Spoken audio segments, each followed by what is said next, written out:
Dear students, पिछले chapter में element of cost का जो था उसमें कॉस्ट के डिफरेंट फैक्टर्स के बारे में बात की थी।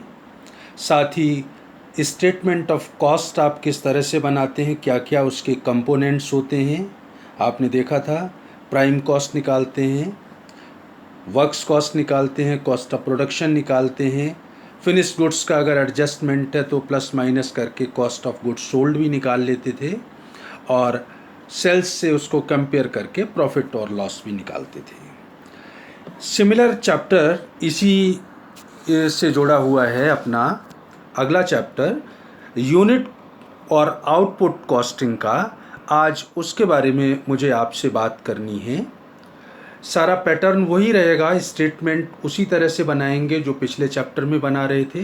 कुछ एक छोटे पूरे प्रोविजंस हैं, उनको हमें ध्यान में रखना होगा।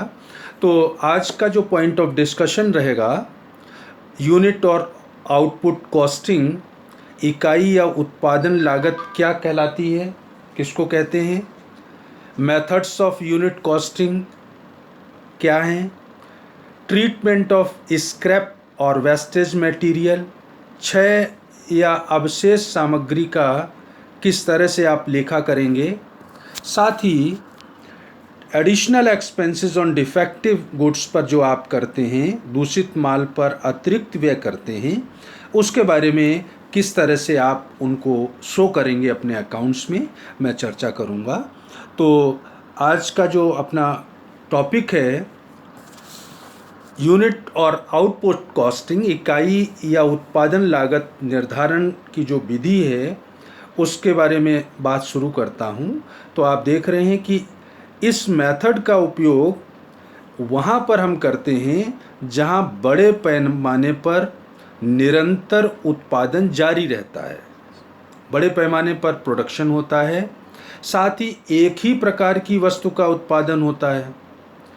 वहाँ पर अगर आपको कुल लागत पर यूनिट कॉस्ट ज्ञात करनी हो तो फिर आप यूनिट और आउटपुट कॉस्टिंग मेथड का उपयोग करते हैं। जैसे सीमेंट उद्योग है, जूट उद्योग, sugar mines, cotton, paper mills या कोयला इंडस्ट्री है, जहाँ पर बड़े पैमाने पर उत्पादन होता है और एक ही तरह की इकाइयों का उत्पादन होता है, वहाँ पर इकाई या उत्पादन लागत मेथड को काम में लिया जाता है। वॉटली बॉय ने एक परिभाषा भी दी है, इकाई या उत्पादन लागत प्रणाली का उपयोग उस व्यवसाय में किया जाता है जहाँ प्रमाप उत्पाद तैयार किया जाता हो, स्टैंडर्ड प्रोडक्ट बनाया जाता हो, व उत्पादन की आधारभूत इकाई की लागत ज्ञात करनी हो। जो यूनिट है आपकी प्रोडक्शन की, उसकी कॉस्ट ज्ञात करनी हो, और स्टैंडर्ड प्रोडक्ट्स आप बनाते हैं तो वहाँ पर हम इस मेथड का उपयोग करते हैं। मेथड का उपयोग करने का जो उद्देश्य होता है, इसका कुल लागत ज्ञात करना, साथ ही पर यूनिट कॉस्ट ज्ञात करना, जो कॉस्ट है उसको एनालाइज करना, कंपैरेटिव स्टडी करना, तुलनात्मक अध्ययन करना, साथ ही विक्रय मूल्य या टेंडर प्राइस निर्धारित करने के लिए लागत का ज्ञान, प्रति इकाई और कुल लागत का ज्ञान होना आवश्यक है। तो इन सिचुएशंस में यूनिट और आउटपुट कॉस्टिंग मेथड का हम उपयोग करते हैं। यूनिट कॉस्टिंग मेथड में तीन तरह के मेथड्स हम काम में लेते हैं। एक तो आप कॉस्ट शीट बनाते हैं, एक कॉस्ट स्टेटमेंट बनाते हैं, स्टेटमेंट ऑफ कॉस्ट, एक बनाते हैं प्रोडक्शन अकाउंट। तो कॉस्ट शीट जो आप बनाते हैं, कॉस्ट शीट में लागत पत्र में हम क्या करते हैं, उत्पादन की कुल लागत, प्रति इकाई लागत और उत्पादन की मात्रा, तीन चीज़ों की जानकारी दी जाती है इसमें। कॉस्ट शीट में टोटल प्रोडक्शन, टोटल कॉस्ट और कॉस्ट के जो आइटम है उनकी पर यूनिट कॉस्ट कितनी है उनको दर्शाया जाता है। साथ ही कॉस्ट शीट में लाभ नहीं दर्शाया जाता है, प्रॉफिट शो नहीं किया जाता है। नीचे नोट फर्स्ट में आप देख रहे होंगे। स्टेटमेंट ऑफ कॉस्ट जो बनाते हैं आप, स्टेटमेंट ऑफ कॉस्ट में हम टोटल कॉस्ट बताते हैं, साथ ही सेल्स लिख करके डिफरेंस के रूप में प्रॉफिट या लॉस भी बताते हैं। कहने का मतलब यहाँ पर यूनिट कॉस्ट नहीं बताई जाती है। तो लागत पत्र और स्टेटमेंट ऑफ कॉस्ट, लागत विवरण पत्र में क्या अंतर है? लागत पत्र में हम क्या बताएंगे? कुल उत्पादन की मात्रा, कुल लागत और प्रति इकाई लागत, जबकि लागत पत्र में केवल कुल लागत को ही दर्शाया जाता है। लागत पत्र में 2 अवधियों और 2 उत्पादों की प्रति इकाई लागत का तुलनात्मक अध्ययन किया जा सकता है। 2 पीरियड्स की कॉस्ट लेकर के आप उनको कंपेयर कर सकते हैं, जबकि लागत विवरण में तुलनात्मक अध्ययन संभव नहीं होता है। लेकिन लागत पत्र में आप जानते हैं प्रॉफिट को शो नहीं किया जाता है, जबकि लागत विवरण पत्र में लागत के साथ साथ लाभ को भी प्रदर्शित किया जाता है। लागत पत्र जो होता है वो निश्चित अवधि में आपने जो इकाइयां उत्पादित की हैं उनकी वास्तविक लागत ज्ञात करने के लिए बनाया जाता है, जबकि स्टेटमेंट ऑफ कॉस्ट विवरण पत्र भावी लागत के लिए या अनुमानित लागत या टेंडर प्राइस निविदा मूल्य निर्धारित करने के लिए बनाया जाता है। तो कॉस्ट शीट, लागत पत्र, लागत विवरण, और एक बनाते हैं आप प्रोडक्शन अकाउंट, उत्पादन खाता। उत्पादन खाता क्या होता है? जिसमें वो खाता जिसमें उत्पादन लागत से संबंधित सूचनाओं को हम डबल एंट्री सिस्टम, दोहरा लेखा प्रणाली के अनुसार प्रस्तुत करते हैं। उत्पादित वस्तु की लागत तथा बिक्री पर लाभ को भी इसमें दर्शाया जाता है। उत्पादन खाते के माध्यम से तुलनात्मक अध्ययन संभव नहीं होता है। इस खाते के माध्यम से लागत के विभिन्न तत्वों को कंट्रोल नहीं किया जा सकता है, क्योंकि इसमें लागत की जो विभिन्न मदें होती हैं उनको टोटल के रूप में ही दिखाया जाता है। आइटम वाइज हर एक्सपेंडिचर को शो नहीं किया जाता है, परंतु उत्पादन खाते द्वारा बताए गए परिणाम की तुलना वित्तीय लेखे के परिणामों से आप करना चाहें वो नहीं कर सकते हैं, क्योंकि यहाँ पर बहुत सारे इस तरह के एक्सपेंसेस होंगे, नॉन फाइनेंशियल भी होंगे, जिनको आपने यहाँ पे नहीं दिखाया होगा, जबकि फाइनेंशियल स्टेटमेंट में हम सारे खर्चों को बताते हैं। तो 3 तरह से हम यूनिट या आउटपुट कॉस्टिंग में अपना लागत का विवरण दिखा सकते हैं। लागत पत्र आप बना सकते हैं, लागत विवरण पत्र बना सकते हैं, और चाहें तो डबल एंट्री सिस्टम के आधार पर आप अपना उत्पादन खाता भी तैयार कर सकते हैं। लागत का जो विवरण आप बनाएंगे, स्टेटमेंट ऑफ कॉस्ट, जो पिछले चैप्टर में मैंने आपसे डिस्कस किया था, जिसके आपने क्वेश्चन एग्जाम्पल भी देखे हैं, सारा पैटर्न वही रहेगा। 2 एक छोटे पूरे एडजस्टमेंट ज़रूर आपको यहाँ पे देखने होंगे। एक तो ट्रीटमेंट ऑफ स्क्रैप और वेस्टेज मटेरियल, सामग्री का क्षय या अवशेष प्रक्रिया के दौरान आप जानते हैं जब उत्पादन करते हैं तो बहुत सारा मटेरियल हो या मटेरियल के बाद फैक्ट्री में जाने के बाद माल ख़राब हो जाता है, तो हम उसको स्क्रैप के रूप में या अवशेष के रूप में बेच देते हैं। तो जो स्क्रैप या वेस्टेज है उसको आप किस तरह से दिखाएंगे, तो स्क्रीन पे आप देखिएगा। सामग्री का वो भाग जो उत्पादन की प्रक्रिया में अपने आप ही अंत में बच जाता है वो अवशेष कहलाता है। सामग्री का अगर अवशेष है तो इससे जो विक्रय राशि आपको प्राप्त होगी वो डायरेक्ट मटेरियल में से कम कर दिया जाएगा। जब आप प्राइम कॉस्ट के लिए डायरेक्ट मटेरियल लिखेंगे तो सेल ऑफ स्क्रैप अगर कोई है तो मटेरियल की कॉस्ट में से उसको हम लेस कर देंगे। यदि उत्पादन प्रक्रिया से अवशेष आया है तो फिर इसके विक्रय मूल्य से जो पैसा मिलेगा वो फैक्ट्री ओवरहेड्स में से लेस किया जाएगा, क्योंकि उत्पादन की प्रक्रिया में अगर कोई अवशेष बचता है तो उस पर मटेरियल, लेबर और कारखाना उपरिव्ययों के खर्चे हो चुके होंगे।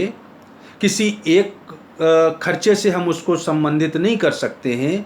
तो ऐसी स्थिति में अगर उत्पादन प्रक्रिया से अवशेष आया है और उसको बेचेंगे तो हम उसको फैक्ट्री ओवरहेड्स में से कम कर देंगे।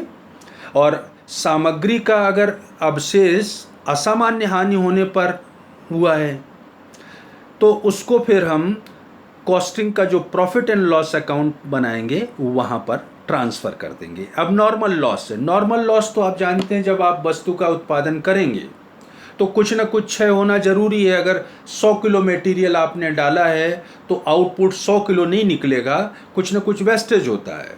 लेकिन अगर अब नॉर्मल असामान्य हानि है, 10% नॉर्मल लॉस होना चाहिए लेकिन लॉस 25% हो गया, तो ऐसी स्थिति में अगर अवशेष से असामान्य हानि हुई है तो कॉस्ट स्टेटमेंट में हम उसको नहीं बताएंगे, क्योंकि उसके बताने से क्या होगा कि हमारी कॉस्ट ऑफ प्रोडक्शन बढ़ जाएगी। प्रोडक्शन की कॉस्ट बढ़ जाएगी तो सेल्स प्राइस बढ़ जाएगा, तो मार्केट में compete करने में दिक्कत आएगी। तो असामान्य हानि है तो फिर हम उसको कॉस्ट में ना लेकर के प्रॉफिट एंड लॉस अकाउंट में ट्रांसफ़र कर देते हैं। इसी तरह से treatment of additional expenditure on डिफेक्टिव्स, कुछ माल 100% जो हमारा क्राइटेरिया है उस पर खरा नहीं उतरता है, डिफेक्टिव होता है, दूषित होता है, तो दूषित माल को फिर हमें सही करना पड़ेगा। तो अब आप अगर उसको सही करने पर कुछ अतिरिक्त व्यय करते हैं तो उसके बारे में क्या प्रोविज़न है, तो देखिएगा जो इकाइयाँ पूर्व निर्धारित स्टैंडर्ड के अनुरूप नहीं होती हैं उन्हें दूषित या डिफेक्टिव इकाइयाँ कहते हैं।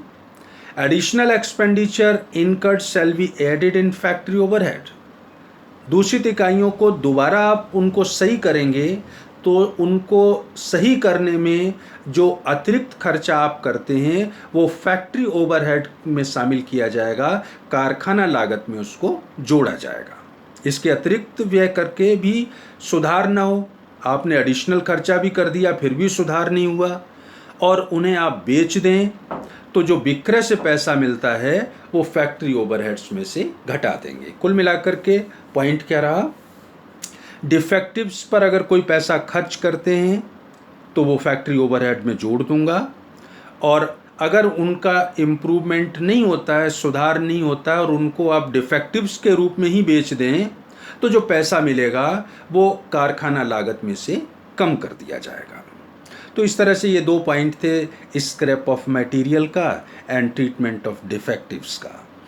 इसी तरह से शायद एक क्वेश्चन में पहले आ भी चुका है कि कई बार आपसे प्रॉफिट निकलवाते हैं, कॉस्ट दे दी, सेल्स प्राइस नहीं दे रखा है, या कई बार दे भी दिया जाता है, प्रॉफिट निकलवाते हैं और प्रॉफिट के लिए दो स्थितियां होती हैं। कह देते हैं 10% ऑन कॉस्ट, कई बार कह देते हैं 10% ऑन सेलिंग प्राइस, और सेलिंग प्राइस दिया नहीं है तो आपको सेल्स प्राइस का 10% प्रॉफिट लेना है, लेकिन क्वेश्चन में सेल्स प्राइस दिया नहीं है तो कैसे आप लेंगे, तो उसके बारे में नोट में आप देखिएगा। यदि लाभ की प्रतिशत कुल लागत पर है तब तो कोई प्रॉब्लम ही नहीं होगी, क्योंकि हमने जो स्टेटमेंट बनाया है उसमें total cost into percentage of profit into 100, 10% cost का लेना है तो टोटल कॉस्ट तो हमारे पास ही होगी, उसका 10% निकाल के प्रॉफिट आ जाएगा। लेकिन कई बार क्या होता है कि लाभ की प्रतिशत दर विक्रय मूल्य पर दी है, और विक्रय मूल्य तभी आएगा जब कॉस्ट में प्रॉफिट जोड़ दें, तो विक्रय मूल्य हमें पता नहीं है। तो ऐसी स्थिति में अगर प्रॉफिट निकालना हो तो फार्मूला आप अप्लाई करेंगे, total cost into percentage of profit upon 100 minus percentage of profit. अगर बिक्री पर 10% लाभ लेना है, बिक्री पता नहीं है, तो किस तरह से आप लेंगे, टोटल कॉस्ट लूँगा इनटू 10% अपॉन 100 माइनस बिक्री पर लाभ का प्रतिशत 10% है तो 100 में से उसको घटा दूंगा, 90 नीचे लिखूंगा। तो इस तरह से यूनिट कॉस्टिंग के चैप्टर में बाकी सारा सिस्टम वही रहेगा। फैक्ट्री ओवरहेड्स या कारखाना का लागत निकालने का जो तरीका था, वर्क इन प्रोग्रेस के बारे में था, फिनिश गुड्स के बारे में था, administrative overheads, selling distribution overheads, तो वो सारा सिस्टम तो वही है। बस यहाँ पर आपको जैसा प्रश्न में बोलेगा कॉस्ट शीट बनानी है तो टोटल कॉस्ट का एक कॉलम होगा और एक कॉलम बना दूंगा कॉस्ट पर यूनिट का स्टेटमेंट ऑफ कॉस्ट है तो वो सिमिलर ही रहेगा, जो पिछले चैप्टर में कर रहे थे उसी तरह से करेंगे। अगर आपसे कहता है प्रोडक्शन अकाउंट बनाइए तो फिर हम डबल एंट्री सिस्टम के आधार पर जो आप अकाउंट्स बनाते हैं डेबिट और क्रेडिट करके, उस तरह से अपना अकाउंट तैयार कर देंगे। तो आज के लिए ये लेक्चर इतना ही है। अब इससे संबंधित जो न्यूमेरिकल क्वेश्चन रहेंगे उनको अपन देखेंगे, 2 4 5 एग्जाम्पल्स और क्वेश्चंस को, और आप लोगों को उसी के अनुसार अपनी प्रैक्टिस करनी है। तो आज के लिए इतना ही, नेक्स्ट टर्न पे फिर बात करूँगा।